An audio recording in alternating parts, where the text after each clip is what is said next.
Hi friends, നമ്മളിപ്പോൾ കുറച്ച് premium collections stock ചെയ്തിട്ടുണ്ട് കേട്ടോ. ഇപ്പോൾ ട്രെൻഡിങ് ആയിട്ട് നിൽക്കുന്ന മൾച്ചേന്തിരിയിലും പ്യൂർ ജോർജറ്റിലും വരുന്ന സൽവാർ കളക്ഷൻസ് ആണ് കേട്ടോ നമ്മുടെ കയ്യിൽ ഇപ്പോൾ സ്റ്റോക്ക് വന്നിട്ടുള്ളത്.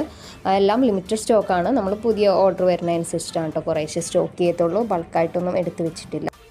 നമ്മുടെ കയ്യിൽ ഇപ്പോൾ വന്നിട്ടുള്ളത് പ്യൂർ ജോർജറ്റിൻ്റെ ആണ് കേട്ടോ നമ്മളിപ്പോൾ കാണിക്കുന്നത്. 1650 ആണ് റേറ്റ് വരുന്നത്. പിന്നെ നമ്മൾ മൾച്ചന്തിരിയിൽ വരുന്ന ഒരു കളക്ഷനും കൂടിയാണ് കേട്ടോ എടുത്തിട്ടുള്ളത്. ഇപ്പോൾ ഞാൻ ജസ്റ്റ് പാഴ്സൽ അൺബോക്സിങ് ചെയ്യുന്ന ഒരു വീഡിയോ ആണ് കേട്ടോ ഇപ്പോൾ കാണുന്നത് നിങ്ങൾ. അപ്പോൾ അത് കഴിഞ്ഞിട്ട് ഞാൻ ഇതിൻ്റെ കൂടെ തന്നെ ഡീറ്റെയിൽ ആയിട്ടുള്ള ഒരു വീഡിയോയും ആഡ് ചെയ്യാം. നിങ്ങളിപ്പോൾ കൂടുതൽ നിങ്ങൾക്ക് ക്ലിയർ ആയിട്ടുള്ള ഫോട്ടോസോ വീഡിയോസോ അങ്ങനെ എന്തെങ്കിലും വേണമെന്നുണ്ടെങ്കിൽ എന്നെ കോൺടാക്ട് ചെയ്താൽ മതി. 1650 റേഞ്ചിൽ വരുന്ന പ്യൂർ ജോർജറ്റിൻ്റെ കളക്ഷനാണ് കേട്ടോ ഇപ്പോൾ കാണുന്നത്. 4 ഷെയ്ഡ്സിലാണ് അവൈലബിൾ ആയിട്ടുള്ളത്. നമുക്ക് ബോട്ടത്തിലും ഡിസൈൻ വരുന്നുണ്ട്, ടോപ്പിൽ വർക്ക് വരുന്നുണ്ട് കേട്ടോ. നമ്മുടെ യോക്ക് പോർഷനിലും നമുക്ക് ത്രെഡ് വർക്ക് വരുന്നുണ്ട്.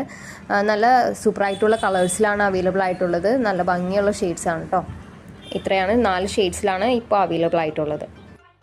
ഇതാണ് നെക്സ്റ്റ് കളക്ഷൻ വരുന്നത്. പ്യൂർ ചന്തേരി മെറ്റീരിയൽ, മൾച്ചന്തേരി മെറ്റീരിയലാണ് കേട്ടോ. അതിനകത്ത് ചിക്കൻ കാരി വർക്കോട് കൂടിയിട്ടുള്ളൊരു 3 പീസ് സെറ്റാണ്. ടോപ്പ് ബോട്ടം ദുപ്പട്ടയാണ് വരുന്നത്. അതിനകത്ത് ദുപ്പട്ടയിലും ടോപ്പിലും നമുക്ക് ത്രെഡ് വർക്ക് വരുന്നുണ്ട്, ചിക്കൻ കാരി വർക്ക് വരുന്നുണ്ട്. പോരാതെ നമുക്ക് മെസ്ലിൻ്റെ ഒരു മെറ്റീരിയലാണ് കേട്ടോ നമുക്ക് ബോട്ടം വരുന്നത്. നല്ല ഭംഗിയുള്ള ഷെയ്ഡ്സിലാണ് ഇതും അവൈലബിൾ ആയിട്ടുള്ളത്. മറ്റേത് ജോർജിൻ്റെ നല്ല ഡാർക്ക് ഷെയ്ഡ്സ് ആയിരുന്നു. ഇത് കുറച്ച് ലൈറ്റ് ഷെയ്ഡ്സ് ഒക്കെയാണ് കേട്ടോ ഇതിനകത്തും കൂടുതൽ വന്നിരിക്കുന്നത്. അപ്പോൾ ഇത് കാണുന്ന ഏതെങ്കിലും ഐറ്റം നിങ്ങൾക്ക് വേണമെന്നുണ്ടെങ്കിൽ എൻ്റെ നമ്പർ ഡിസ്ക്രിപ്ഷനിൽ കൊടുക്കുന്നുണ്ട്, അതിൽ കോൺടാക്ട് ചെയ്യുക. നമുക്ക് സ്റ്റിച്ചിങ്ങും അവൈലബിൾ ആണ്. ലിമിറ്റഡ് സ്റ്റോക്കേ ഉള്ളൂ. അപ്പോൾ എല്ലാവരും വേഗം കോൺടാക്ട് ചെയ്യുക. ബൈ.